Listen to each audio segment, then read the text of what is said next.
Bonjour mesdames et messieurs et bienvenue dans ce flash d'information.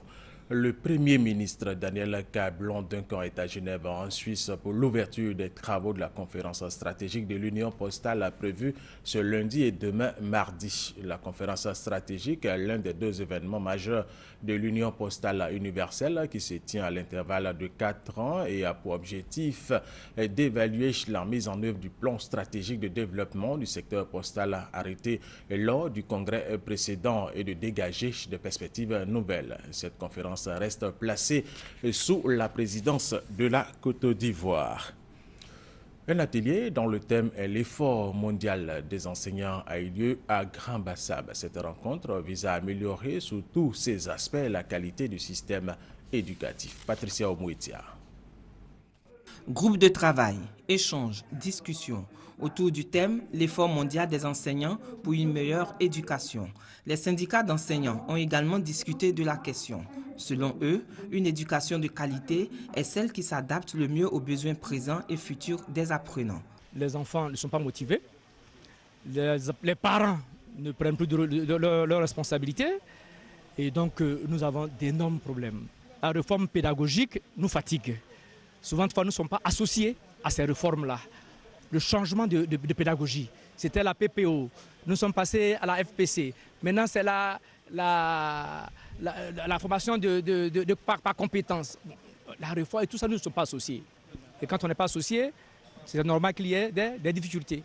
Une rencontre qui vise à mobiliser les partenaires de l'éducation autour d'une vision commune, afin de garantir des enseignants de qualité. Il y a entre autres la Banque mondiale qui nous dit qu'il y a de très sérieux problèmes et on impute souvent à la piètre qualité du corps enseignant beaucoup de ces difficultés dans l'éducation publique. Or, le but de cet atelier est justement de donner la parole aux enseignantes et aux enseignants ivoiriens pour justement voir ce qui cloche dans le système scolaire.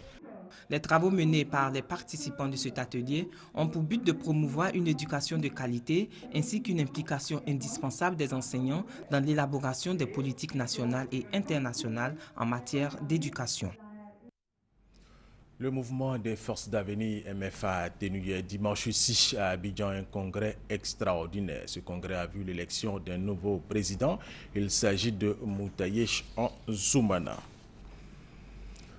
Au Mali, 2 militaires maliens ont été tués hier dimanche par des terroristes. L'attaque a eu lieu dans le centre du pays, à Diabali. Selon le ministère malien de la Défense, leur véhicule circulait dans cette localité lorsqu'il a sauté sur un engin explosif non identifié. L'opposant gabonais et fondateur de l'Union nationale André Mbaobam est décédé hier dimanche à Yaoundé au Cameroun où il était soigné depuis plusieurs jours. Ancien ministre d'Omar Bongo, passé à l'opposition en 2009, il en était l'une des principales figures de la politique gabonaise. 13 millions d'électeurs soudanais votent ce lundi et durant 3 jours pour élire le président, mais aussi leurs députés et les responsables de région. Un scrutin sans surprise attendu qui devrait voir la victoire du président Omar El-Béchir et son parti politique. Rappelons que les grands partis d'opposition de ce pays boycottent ces élections. Dans un message vidéo adressé aux Américains, l'ancienne première dame des États-Unis d'Amérique, devenue ensuite secrétaire d'État pendant le premier mandat de Barack Obama, a annoncé hier dimanche sa candidature à l'investiture démocrate pour l'élection présidentielle de novembre 2016. Hillary Clinton est la première démocrate à s'engager dans la course à la Maison-Blanche. Et c'est la fin de ce flash d'information. Merci de l'avoir suivi. Je vous retrouve à 13 h.